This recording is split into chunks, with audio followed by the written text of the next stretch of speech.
All right, Shalom. We're the brothers from the Great Millstone branch on Des Moines, Iowa, and we're going to start out by giving all praise, honor, and glory to Yahweh, Bahashem, Yahushai, Bahashem, Rakakwadash.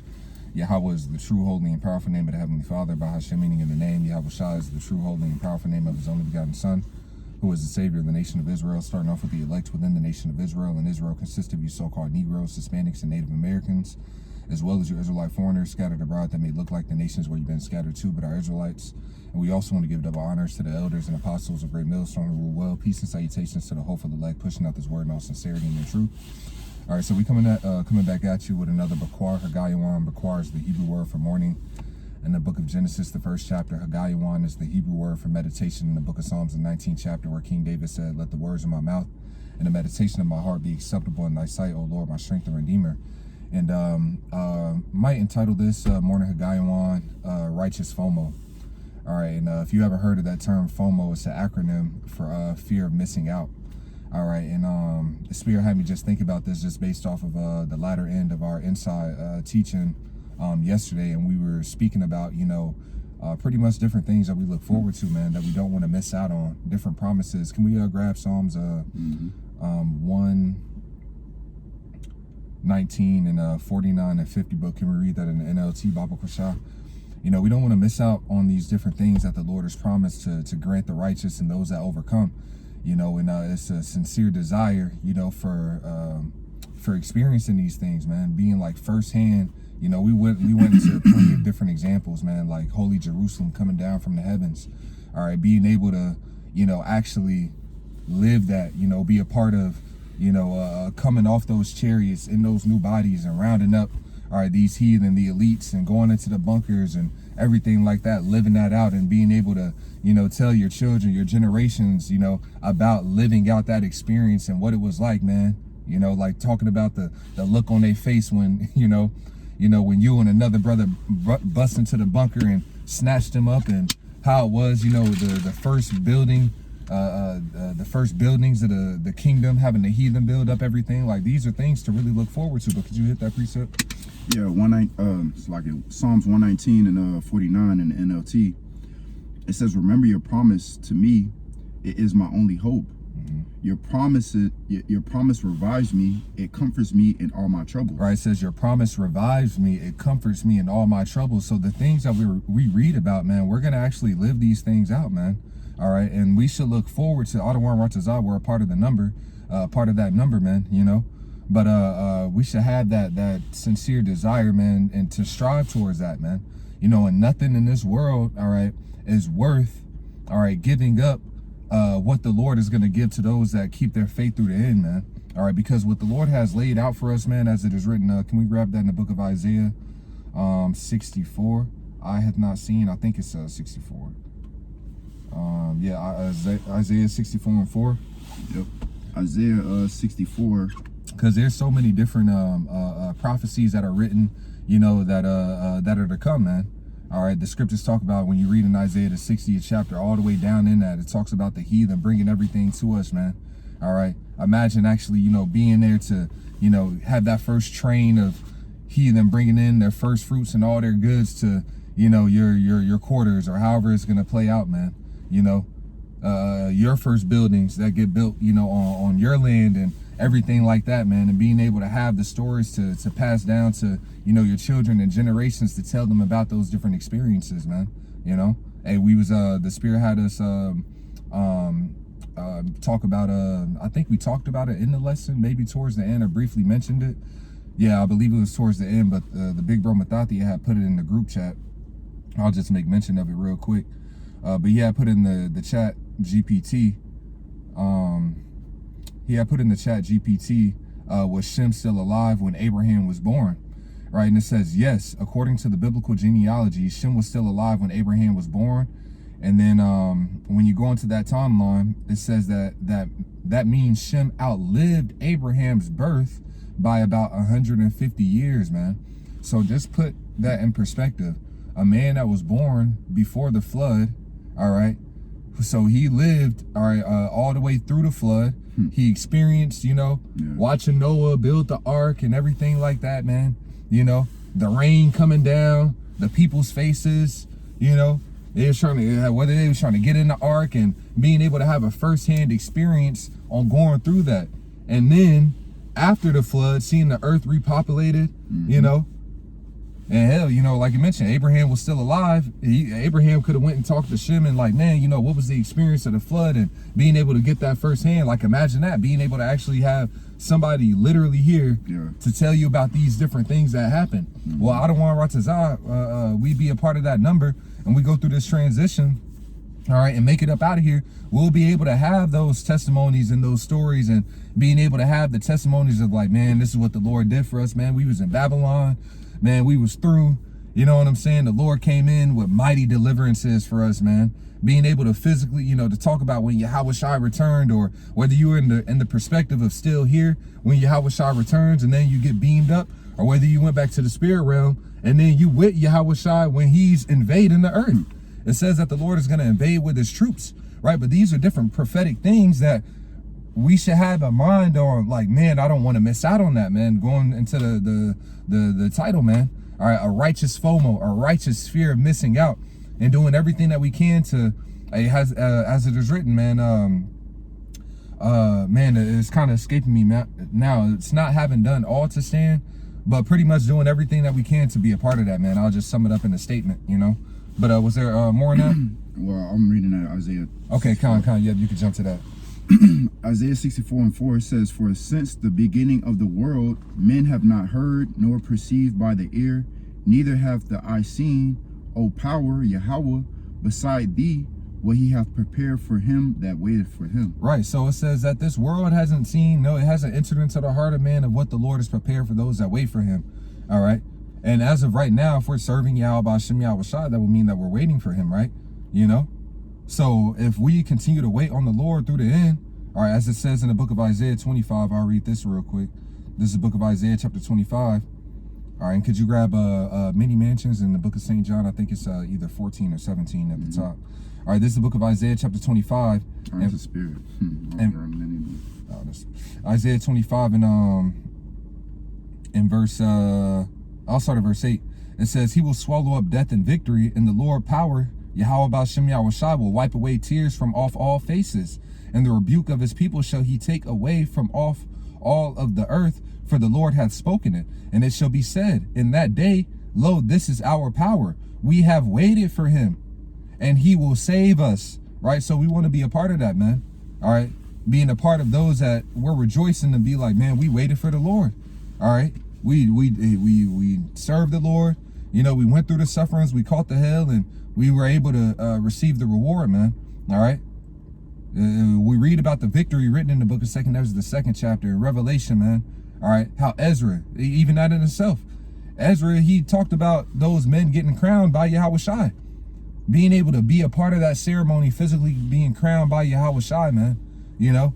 Being able to have that experience, man. You know, and to talk about it for generations on into the kingdom. You know what I'm saying? Like, that's going to be a mighty thing. This is a part of the legacy that we're a part of, man. The memorial, all right, that we're a part of, man. Out of one righteous eye, we hold fast and endure to the end, and we should be looking forward to these things, man. It says, we have waited for him, and he will save us. This is the Lord Yahweh. We have waited for him. We will be glad and rejoice in his salvation, man. So we want to be a part of this, man, of those that waited for the Lord and they got the reward, man. All right. And being able to see and experience what the Lord has prepared for those that are doing that, man, through the end. Right. Could you grab that? Yep. This is St. John chapter 14. And if you got any other ones, you know, just hop in. St. John chapter 14 and verse 1, it says, "Let not your heart be troubled. Ye believe in the Most High, believe also in me. In my Father's house are many mansions. If it were not so," right? It says that the heaven is my throne and the earth is my footstool, man. All right, the Father's house, man. Hey, that's all the heavens, man. All right, he said, "In my Father's house are many mansions." A mansion, that's what dwelling places, man. The scripture says that the Lord, just to back it up with a precept, stretch it out the heavens. Yep, as a curtain, or I think it says a tent to dwell in. All right, this is the book of Isaiah 40 and 22. It says, "It is he that sitteth upon the circle of the earth, and the inhabitants thereof are as grasshoppers, that stretcheth out the heavens as a curtain, and spreadeth them out as a tent to dwell in," man. All right. So there's dwelling places for us, man, like Yahushua is going into, all right, in the heavens, man. All them planets and everything like that, like that's literally, that's a part of the inheritance, man. All right. As far as what the righteous are going to be able to experience and so on and so forth. Esau can't have that, man. All right. He been wanting to try and go to the heavens. He can't go past the Van Allen belt. All right. He want to act like he went to the moon and everything like that, you know, and all that madness, right? But we're going to actually go out there and experience that. All right, in the chariots and so on and so forth, man. Yeah. You know, being able to have that firsthand experience and, you know, what'd you see out there? You know, you go to this area, that area, whatever the case may be, there's so much, all right, to look forward to, man. And the scriptures give us a glimpse, all right, of that reward, man, that we're striving for. The scriptures talk about striving for undefiled rewards, man. All right. No, I just was going to say, as you were speaking, I was just thinking, because the scripture says how this devil has bounds that he cannot pass, you know, but in the kingdom, bro, we're going to have those bodies where we're going to be limitless. Yeah. You know, we're going to be able to travel, you know, out of space. We're going to be able to travel deep into the oceans. You know, we're going to be able to go wherever the Lord, you know, allows us to go, man, you know, and that's heavy in itself, you know, because the devil, he wants to go in these different places. He wants to go, he wants to search the bottoms of the ocean. He wants to go out of space. He's now able to do those things, but the Lord is going to allow us to have, you know, to have access to that, man. Yeah, like the angels, you know. We're going to be extraterrestrial, man. All right, we're going to bear the glory of the angels, you know. They can pop up on you, appear, and do this and that and the third. Like, we're going to have power on a whole nother level. Want to be able to experience all of that, man. Yeah. All right, and it's going to be levels, man. All right, this talks about that. It says, he that teacheth men to keep the commandments and does them shall be accounted great in the kingdom. But he that breaks these commandments and teaches others to break them also, he shall be accounted least. All right. So as an Israelite, all right, you know, you'll be in the kingdom. All right. If you would, even if it's a 2/3 nigga, he's going to be destroyed. All right. On this side. But as it is written in the book of Isaiah, the 59th chapter, and Paul quoted it in the book of Romans, man.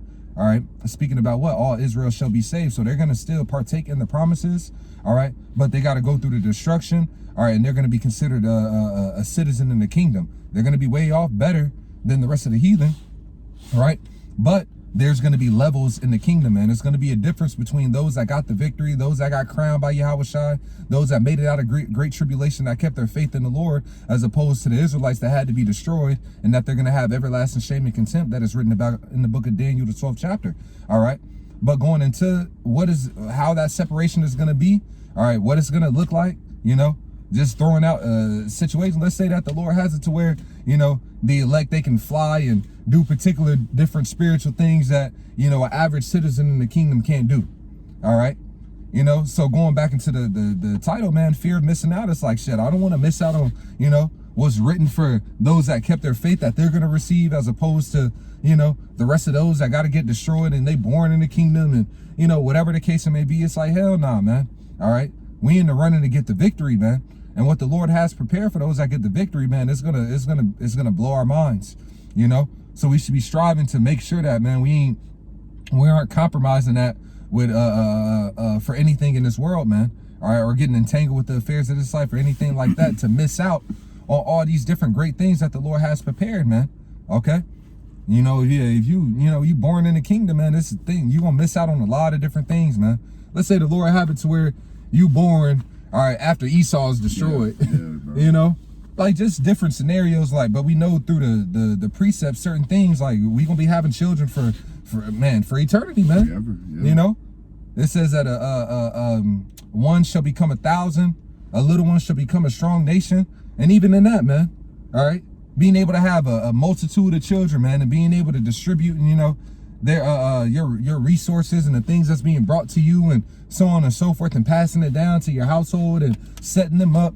You know, you sending heathen to go build up this building or this dwelling for your sons and your daughters, and, you know, and so on and so forth, and all of that, man. Like, these are great things to look forward to. Going back into that Psalms, and these things revive us. This is where our mind should be on, man. Set our affection on things above and not on things on earth, where moth and rust doth corrupt and thieves break through and steal, man. All right, you know. So there's way greater prepared, man.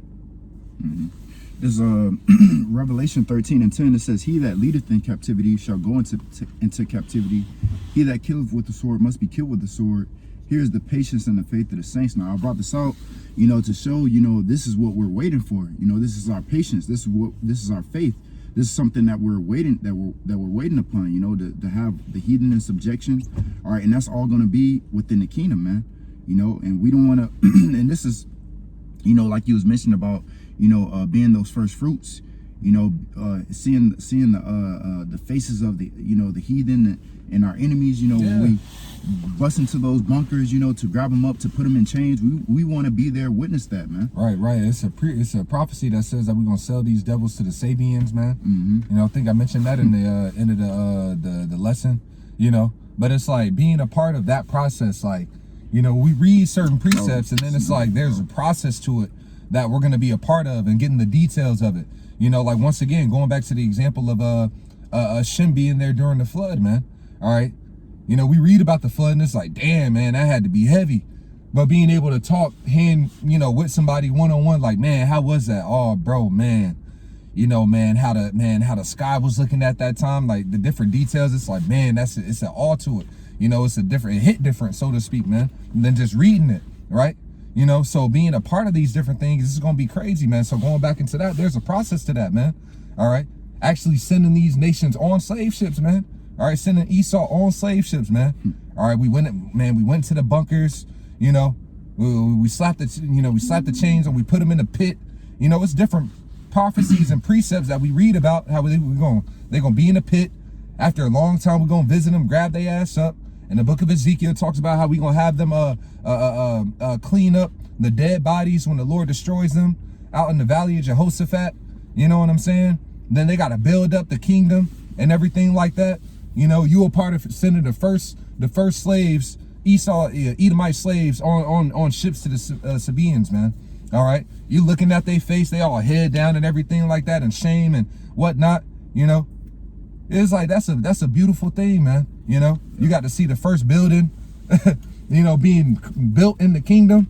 Like, come on now. Like, these are great things to look forward to, man. The first vineyard. All right. The first grapes on our land, man. You being able to tell your children, like, yeah, man, this whole land over here, at one point it was a desert. Like, what? It was a desert? Yeah, man, it was a dry land. Look at our land right now. It's a desert, But the Lord said he's going to turn that to the Garden of Eden. How is that going to look? All right.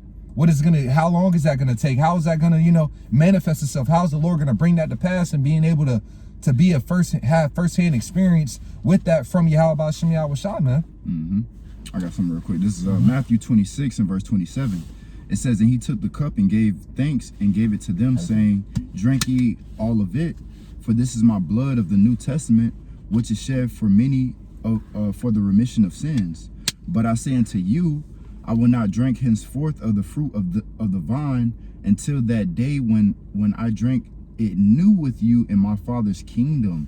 And that's heavy, because, bro, I remember you did that lesson, maybe it was a couple of years back, and it was it was going into this, and it was like, I believe the title was, I gotta be there. I gotta be at the at that ceremony, man. The crowning ceremony, doing the toast with, with the 144,000, drinking that wine with the Yahweh Shai. He said that he's not going to drink that wine until the kingdom, man. That's right. And we want to, with his brothers, and we want to be a part of that ceremony. We want to be a part of, the getting beaten up, getting those new bodies. All right, that crowning ceremony, seeing, looking down upon the sea of glass, seeing this wicked land be destroyed. We want to be a part of that. Like you said, like you mentioned, New Jerusalem coming down with great glory. To grab up all these different heathen, man, bro. That process, bro. It's gonna be bro. It's gonna be fun as hell too. Like, it's gonna be fun, bro. We gonna have spiritual power, and just even in that, man, getting changed and being able to use your power. Yeah. You know what I'm saying? Like, the Lord, like, all right, go get him. It's a scripture in the book of Malachi. It talks about how it says how we shall be as calves out of the stall. Right? I'm gonna grab it real quick. This is the book of Malachi, the last chapter. Malachi 4 in verse, I'll start at verse 1. For behold, the day cometh that shall burn as an oven, and all the proud, yea, and all that do wickedly shall be stubble, and the day that cometh shall burn them up, saith the Lord of hosts, that it shall leave them neither root nor branch. But unto you that fear my name shall the Son of Righteousness arise with healing in his wings, and ye shall go forth and grow up as calves of the stall. Right? So it says that what? Unto you that fear my name, the Son of Righteousness, being Yahushai, shall arise with healing in his wings. Yahushai coming in the chariots. Right? And when he comes, man, all right, it says in a moment, in the twinkling of an eye, we shall be changed, man. When he returns and he sends his angels to gather his elect and they taken up into those chariots, they're going to be changed, man. They're going to be made incorruptible, man. All right? They're going to have power on a whole nother level, man. And they're eventually going to come back down from the heavens with that power to put the earth in subjection. Once again, going throughout the earth. All right, going throughout the earth and conquering, man. In the name of Yahweh Bashem Yahushai, man. You know, that's going to be a mighty thing, man. All right? The Spirit just made me think, bro. It says, those my enemies that I should not have reign over them, bring them hither and slay them before me, man. Like, that process is gonna be mighty, man. And we're gonna have those spiritual powers, you know, to do whatever the Lord, you know, allows us to do, man. You know, but you gotta do slack. Yeah, I'm gonna read this in the NLT verse 2. But for you who fear my name, the Son of Righteousness will rise with healing in his wings, and you will go free, leaping with joy like calves let out to pasture. Right? So when a calf, you know, at night they all bundled up and locked up, you know, and they're confined, and that's how it's been for us in this captivity, man. We've been confined in these bodies, you know, under these laws, all right, as men, you know, suppressed and everything like that, man. It's just been complete confinement, man. All right. But shoot, the Lord is like finna open the door and let us out, and we finna leap for joy, man. All right. And it's gonna be fun, man. Like, it's gonna be fun. Like, man, Jake talk about, man, Jake already like to party, you know, have a good time and everything like that, man. We finna go and conquer the world, man. Yeah. Like what that dude Brandon Byers say, man, off the movie Brightburn, man. Take the world. He kept hearing that voice, take the world, take the world. You know, Yahushua said it, man. He said, if this was my kingdom, my servants will fight. The Lord is going to use us, man, to subdue our enemies. He said, I will use my creature for the revenge of my enemies, man. Thou art my battle axe and weapons of war. With these shall I break in pieces the nations. With these shall I break in pieces the horse and his rider. You know, with these shall I break in pieces both old and young, and, you know, so on and so forth. The Lord is going to use us to execute his judgment and to be a part of that. And the Lord be with it, and it's in righteousness with spiritual power. Come on now. You want to miss out on that? You know? You want to miss out on that? Like, hell nah, man. By any means necessary, man. Whatever it takes. If the Lord wrote it, all right, and somebody's going to fulfill it, I hope to be a part of that, man. You know, what I'm trying to lose? You know, what we doing here? All right. Are we not trying to get the victory and inherit these things that the Lord say he's going to give to those that wait upon him? So these are things to look forward to, man. These are things we don't want to miss out on, man. You know? Yeah, that's it. This is, yep, that was it in that Malachi. Let's grab that Revelation 21, and you can start at the top, and then we'll read down on that, and we'll probably end it off. Revelation 21 and verse 1, it says, and I saw new heaven and new earth, for the first heaven and first earth were passed away, and there was no more sea. Right, man, and going throughout the earth and putting everything in order, man. All right, the process of that, man. You know, like all these man, these governments, these rulers, like everybody got to be put in subjection. You know, when righteous kings, certain righteous kings that got on the throne, I'm thinking about Josiah specifically. All right, he got on the throne when he was 8 years old. I believe it said that he began to seek the Lord when he was like around 19 years old, and then by the time that he was like 21 or 22, I might be off on a year or two on those different points. All right, but then that's when he started to really go forward. All right, and go throughout the land. He was removing the sodomites. All right, any of the witches, you know. And if you was serving another god, like you was getting dealt with, right? And this is when a righteous king would get on the throne. He would establish his rule and his order. Yeah. Well, when Yahushua returns, see, that was happening in our land throughout our people. All right. Well, when Yahushua returns, this is going to happen throughout the world. Earth, yeah. Nigga, nobody could talk about no Jesus on earth. Yeah. All right. Nigga, if you on earth and you talking about some Jesus Christ, or you talking about some Buddha, or you talking about some Allah, the gods is coming to come deal with you, man. Bro. You gonna get dealt with by the gods. All right. And nigga, ain't nothing escaping the gods. Okay. Not even a thought. Bro, not even a thought. You know what I'm saying? Right? So it's like, bro, things gonna get put in order, man. The way that food is being manufactured is gonna be righteous order to everything like that, man. You know? It ain't finna be, we gonna deal with it. And adultery is gonna be dealt with according to the law. These things are gonna be dealt with according to the law. The land is gonna be taken care of according to our laws are gonna be implemented throughout the earth. It says, how's it worded? The inhabitants shall learn righteousness in the book of Isaiah. When thy judgments are in the earth. Oh, I think I know what you're talking about. This is the book of Isaiah, chapter 26 and verse 9. With my soul have I desired thee in the night. It says, yea, with my spirit within me will I seek thee early. For when thy judgments are in the earth, the inhabitants of the world will learn righteousness. Okay? So we're going to enforce righteousness throughout the earth, man. Okay? You know, you want to have people still trying to rebel and everything like that. They're going to get dealt with. All right? And we're going to be able to, even Paul talked about, you know, looking forward to execute the righteous judgment upon those that obey. How do you word it, man? It said with a readiness. All right, this is the book of 2 Corinthians chapter 10 and verse, I'll read verse 5. It says, casting down imaginations, and I'll start at verse 4. I'll start at verse 3. For though we walk in the flesh, we do not war after the flesh. So right now we're in a spiritual warfare. All right. But the Lord is going to endow us with power at a certain point. All right. To literally go deal with these heathen, literally go put them in chains, literally grab their ass out the bunkers. All right. You know, literally execute judgment, and everything we going to do is righteous, man. Yeah. All right. It says, for though we walk in the flesh, we do not war after the flesh. For the weapons of our warfare are not carnal, but mighty through the Most High to the pulling down of strongholds, casting down imaginations and every high thing that exalteth itself against the knowledge of the Most High, and bringing into captivity every thought to the obedience of Yahushua Mashiach. All right, and this is the point, verse 6. In having in a readiness to revenge all disobedience when your obedience is fulfilled, right? So as we're in this walk, all right, and once we've done what we needed to do and we get delivered, what's going to happen then? All right. It says that what? It says having a readiness to revenge all disobedience, man. All right. In the NLT, and after you have become fully obedient, we will punish everyone who remains disobedient. All right. So being able to be a part of that, man, you know, it says in the book of Jeremiah, the 16th chapter, this is Jeremiah chapter 16 and verse 16. It says, behold, I will send for many fishers, saith the Lord, and they shall fish them.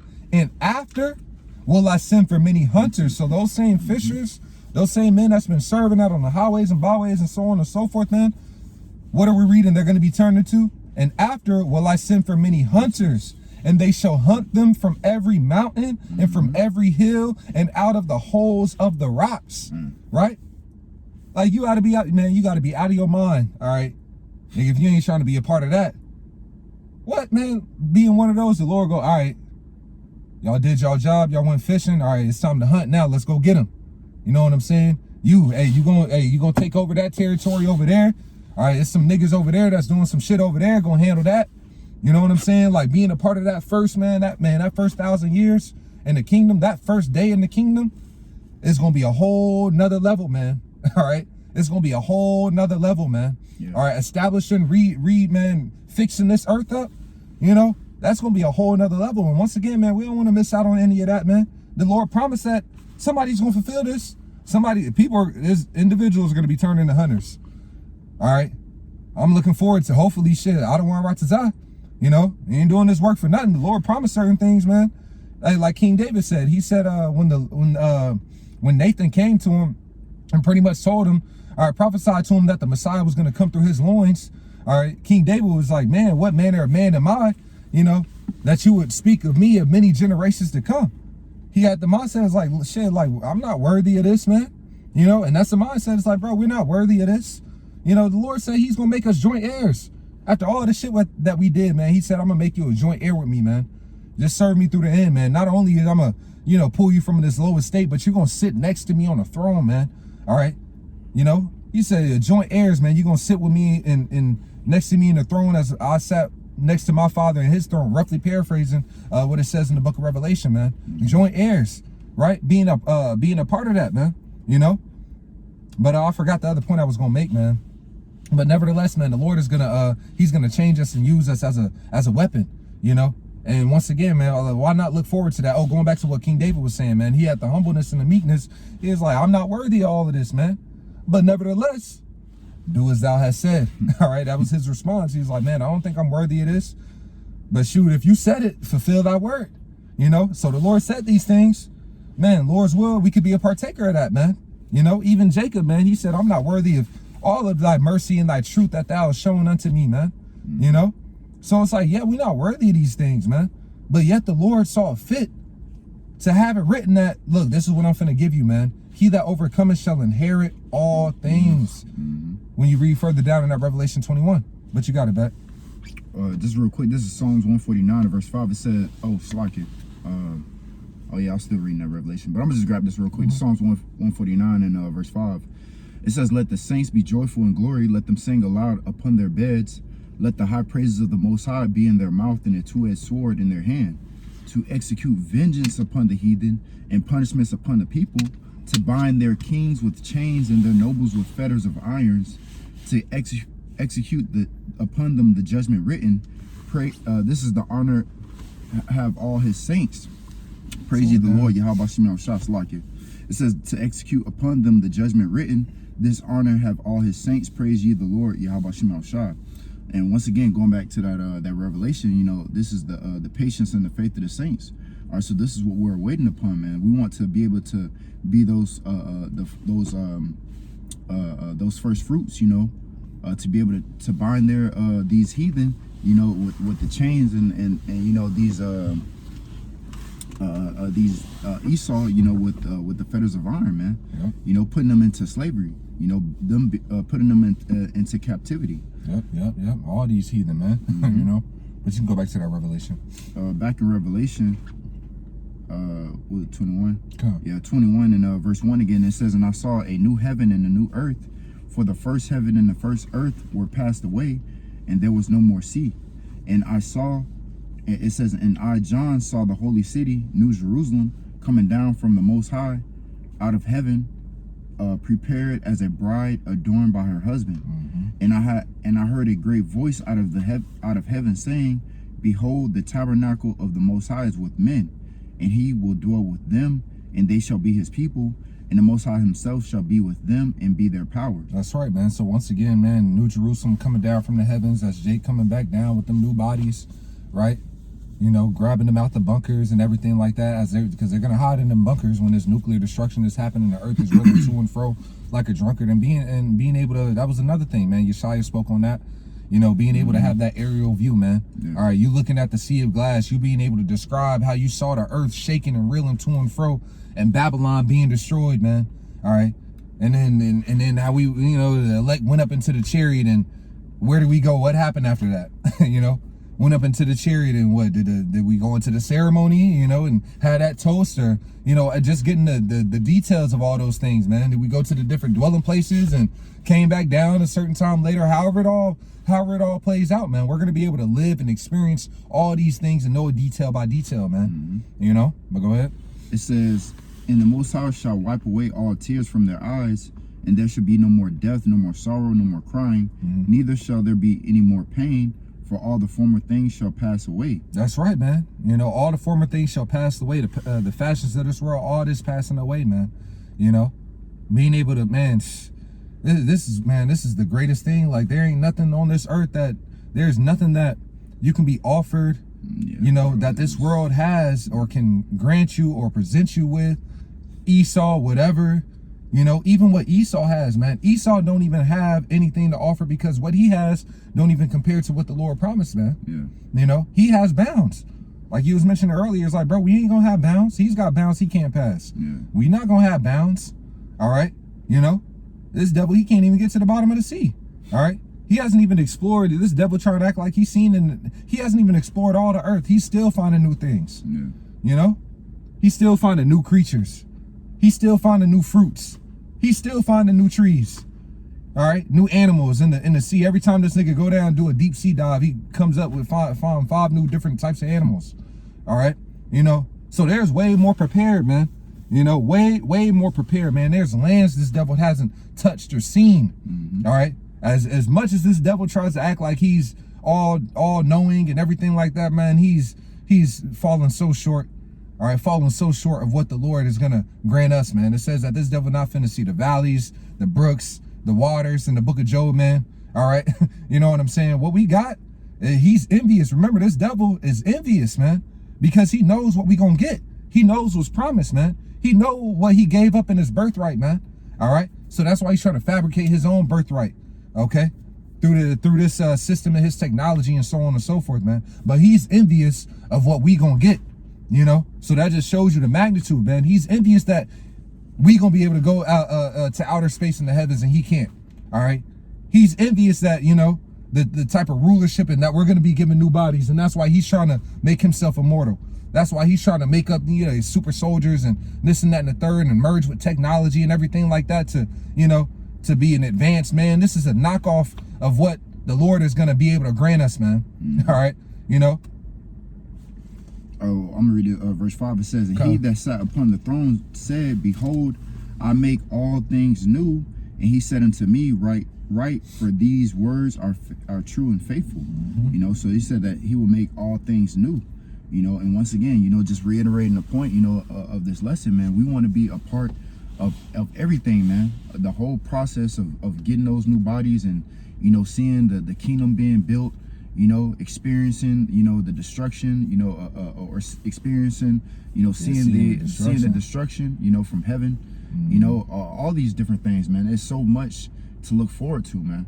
And this is what we're doing. This is what we're doing this for, man. We're doing this because we hope, or we have faith, you know, that we're going to be a part of that number, you know, to receive all the things that the Lord has promised, man. That's right. That's right. Lord's will, man. Lord's will. He keep his Holy Spirit on us, man. Because, you know, hey, that's it. It comes down to the Lord, man. Yeah, all right. Because the elect is the elect. It's already written. They already got the victory. They already overcame. I always mention John saw it. Ezra saw it. Ain't nothing can stop them from getting that victory. Ain't nothing that those men are going through right now here on earth is going to stop them from getting that victory. All right. Because it's already written, you know, but Lord's will, we're a part of that number, you know. So that's really it, man. Through the Spirit, you got anything else? Nah, that was it. Hey, so Lord's will, that was edifying. I want to give all praise, honor, and glory to Yahweh, Bahashem, Yahushua, Bahashem, Rakakadash. Double honors to the elders and apostles of Great Millstone who rule well. Peace and salutations to the hopeful elect, pushing out this word in all sincerity and in truth. With that, we're going to say shalom. Shalom.